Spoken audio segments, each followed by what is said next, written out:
सभी दीदी लोग को मेरा नमस्ते। दीदी लोग, उम्मीद है कि आप सब लोग स्वस्थ होंगे और अपने कामों को बड़े आनंद में होकर कर रही होंगी।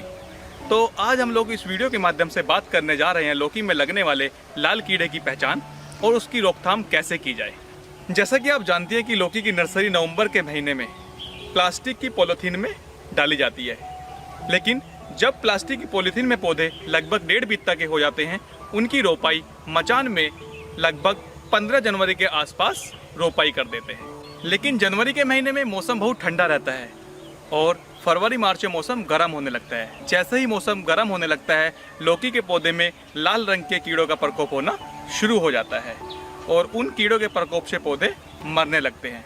लेकिन उस समय किसान के पास कोई विकल्प न होने के कारण किसान को भारी नुकसान उठाना पड़ता है। लेकिन जब तक किसान दवा खरीद कर लेके आता है और उसका छिड़काव करता है, तब तक फसल खत्म हो गई होती है। वही हाल होता है कि जब चिड़िया चुग गई खेत अब पछताए होना क्या। यदि किसान को कीड़े की पहचान और उसकी रोकथाम के बारे में पहले से पता होता तो क्या लगता है आपको कि वो अच्छे से इसकी रोकथाम कर पाता?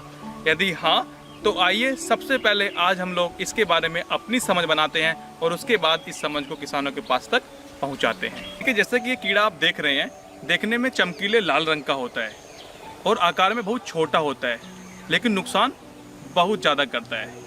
वही हाल है इस कीड़े का कि देखने में छोटा लगे और घाव करे गंभीर। और ये कीड़ा सब्जी वाली यानी कद्दू वर्गीय सभी फसलों में बहुत अधिक नुकसान पहुंचाता है, जैसे कद्दू, करेला, लौकी, तोरई आदि सभी प्रकार की फसलों में। देखिए दीदी लोग, ये कीड़ा पौधे की पत्तियों को खाकर इस तरह छेद कर देता है कि पत्ती एकदम जालीनुमा दिखाई देती है और पौधा बिल्कुल मर जाता है। आपने देखा भी होगा, इस कीड़े की खास बात यह है कि जो कीड़े की मादा कीट होती हैं, वो पौधे की जड़ के पास अंडे देती हैं। उन अंडों से इल्ले निकलकर जमीन में चली जाती हैं और जमीन के संपर्क में रहने वाले पौधे के भाग जैसे जड़ के पास का तना या फल को भी खाते हैं। इल्लियों के खाने से पौधे के जड़ वाले भाग में फफूंद से रोग लग जाते हैं और पौधा गलकर सड़ने लगता है। कभी कभी आपने देखा होगा, मचान में लौकी के पौधों की जड़ें सड़ने लगती हैं। वो सड़न लौकी के पौधों में लाल कीड़े के इल्लियों के कारण ही होती है और उस सड़न से पौधे गलकर मर जाते हैं, जिससे उत्पादन पर बहुत गहरा असर पड़ता है और किसान को नुकसान हो जाता है। फिर यही कीड़ा बड़ा होकर लौकी के फूल व फलों पर भी नुकसान पहुंचाने लगता है, जिससे लौकी के उत्पादन पर भारी असर पड़ता है। इसीलिए इस कीड़े की रोकथाम शुरुआती अवस्था में ही कर लेनी चाहिए। दीदी लोग, अगर इसकी रोकथाम की बात की जाए तो सबसे पहली खास बात यह है कि खेतों के मेड़ों के आसपास या खेत के अंदर घास फूस न उगने दें, यानी खेत को साफ सुथरा रखें। दूसरी बात, खेत की निराई गुड़ाई करते रहें, यानी पौधों की जड़ों के पास जो अंडे या इल्लियां पनप रही हैं वो खत्म हो सके।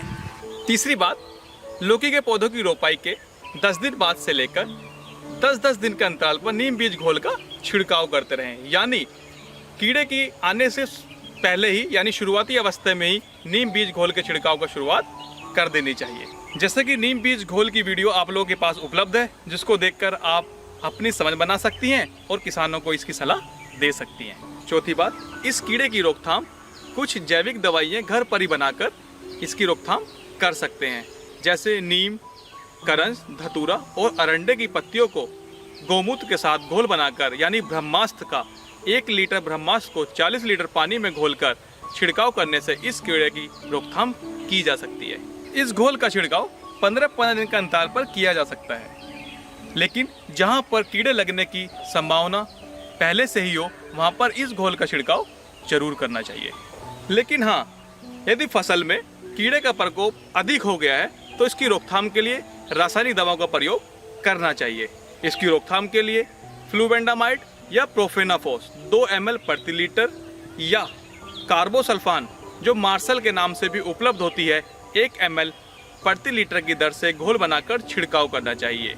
ये जितनी दवाइयाँ अभी आपको बताई गई हैं, वो सभी दवाइयाँ FRC पर उपलब्ध हैं और दवाइयों के साथ साथ कृषि संबंधी अन्य सलाह भी आप FRC के माध्यम से ले सकते हैं। इस वीडियो के माध्यम से हम लोगों ने लौकी में लगने वाले कीड़े को कैसे पहचाना जाता है और उसकी रोकथाम कैसे की जाती है उसके बारे में समझ बना ली है। लेकिन इस समझ को अपने पास तक ही सीमित न रखकर समूह की सभी सदस्यों के साथ तर्क सहित साझा करें। कीड़े की रोकथाम के घरेलू एवं जैविक उपचार को अपनाकर कम लागत में अधिक मुनाफा कमा सकें। सबको मेरा नमस्ते, धन्यवाद।